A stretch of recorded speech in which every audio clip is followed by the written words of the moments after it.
Hello, I'm Pastor Jeff. Thanks for joining me for our Lenten devotion. We're making our way through the Gospel of Luke and then Acts of the Apostles. Today's day 19. It's Sunday, March 7th,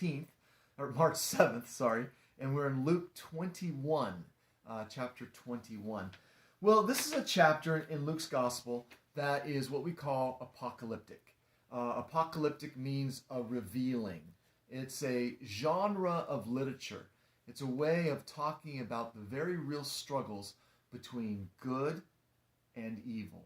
It's, yes, about the end, but only in as much as there is a promise that in the midst of the current struggles, in the midst of the evils that we might see, there is assurance that God will win the day, that ultimately God is victorious. And that is always a theme in apocalyptic literature. So we see it here in Luke, we see it in Mark 13, we see it in the book of Revelation, we see it in Daniel, other places in the Bible.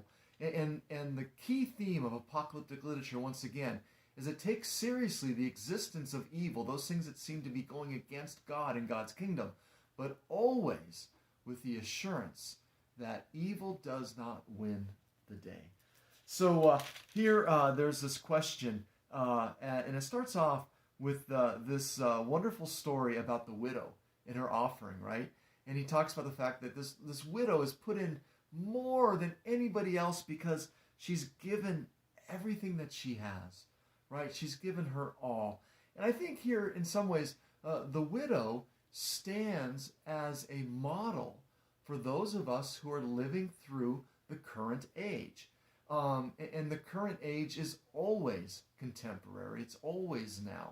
That is, we're waiting for the kingdom. We're waiting for God's victory to come.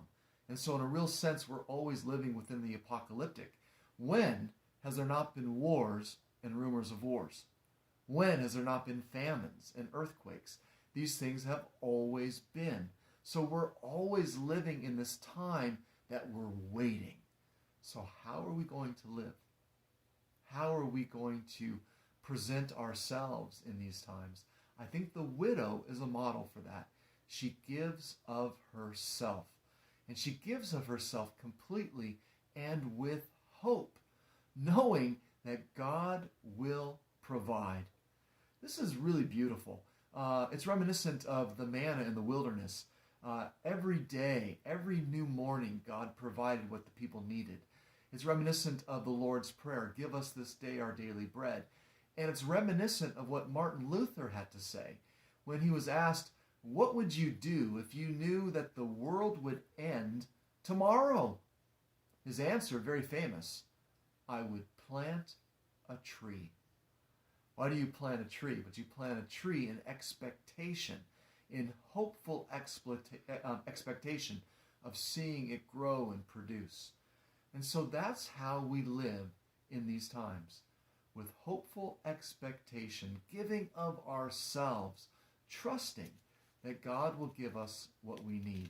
There's a warning here too, and one of the warnings is don't be led astray.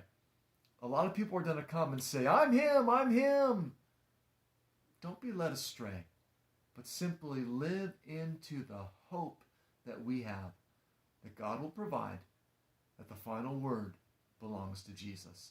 I think that's the best way to look at this apocalyptic section of Luke's gospel. God bless you.